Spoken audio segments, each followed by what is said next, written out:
Next, স্বভাববাদীদের মতে আদর্শ সম্পর্কে ধারণা কি? ভাববাদ আর কি, স্বভাববাদ ভাববাদের আরেকটা নাম বলা যেতে পারে।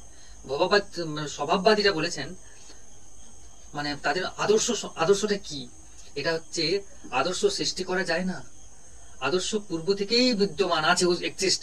আদর্শকে মানুষ পুনরাবৃত্তি করে মাত্র, না সবকটাই হবে, তোমার কোনটা মনে হচ্ছে? ভাববাদীরা বলেছেন আদর্শ সৃষ্টি করা যায় না। এটা কি ঠিক? আদর্শ পূর্ব থেকেই মানে এই ওয়ার্ল্ডে, এই বিশ্বে, পৃথিবীতে রয়েছে, যে আগে থেকে আদর্শ এখানে বিদ্যমান, এটা পূর্ব থেকে বিদ্যমান। আর আদর্শকে মানুষ কি করে, যেহেতু আগে থেকে আছে তাই রিপিট করছে, পুনরাবৃত্তি করে মাত্র। কোনটা হবে? ভাববাদীদের চিন্তাধারা অনুযায়ী, স্বভাববাদীদের চিন্তাধারা অনুযায়ী আদর্শবাদ সম্পর্কে তারা কোন ধারণাকে মানে তারা বিলিভ করে? সবগুলোই আছে। ভাববাদীরা বলেছেন আদর্শ সৃষ্টি করা যায় না, আদর্শ পূর্ব থেকেই আছে, মানুষ এটাকে পুনরাবৃত্তি করছে মাত্র। নেক্সট কোশ্চেন দেখো, ব্যক্তির জীবনব্যাপী অভিজ্ঞতার উন্নয়ন ও সঞ্চয়ন কোন ক্ষেত্রে সমার্থক? একজন ব্যক্তি সে নতুন নতুন অভিজ্ঞতা ডেভেলপ করছে এবং সঞ্চয়ন করছে, তো এটা সঞ্চয়ন হবে। হ্যাঁ, এখানে একটা ওয়ার্ড রয়েছে তাহলে ব্যক্তির জীবনব্যাপী অভিজ্ঞতার উন্নয়ন ও সঞ্চয়ন কোন ক্ষেত্রে সমার্থক বলে তোমার মনে হচ্ছে?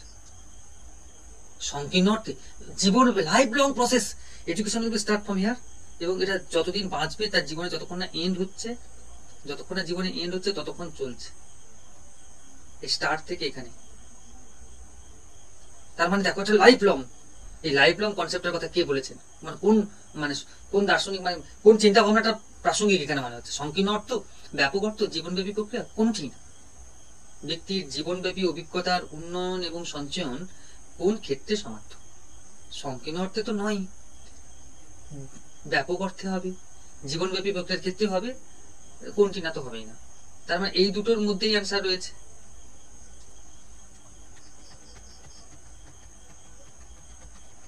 দেখা যাক, অবশ্যই এটা ব্যাপক অর্থে, তাই না? ব্যাপক অর্থকে সমর্থন করে। নেক্সট কোশ্চেন, শিক্ষা যদি ত্রিমেরু প্রক্রিয়া হয় তাহলে তিনটি মেরু কে কি? এই ধরনের কোশ্চেন আমরা পড়াতে গিয়ে অনেকবার বলেছি। শিক্ষক শিক্ষার্থী সমাজ, শিক্ষক শিক্ষার্থী পরিবেশ, শিক্ষক শিক্ষার্থী বিদ্যালয়, শিক্ষক শিক্ষার্থী পাঠ্যক্রম, কোনটা হবে? শিক্ষা যদি ত্রিমেরু প্রক্রিয়া হয় তাহলে তিনটি মেরুতে কি কি থাকবে? হ্যাঁ, অনেকবার বলেছি, শিক্ষক শিক্ষার্থী আর সমাজ। নেক্সট, হ্যাঁ, তো এখানে একটা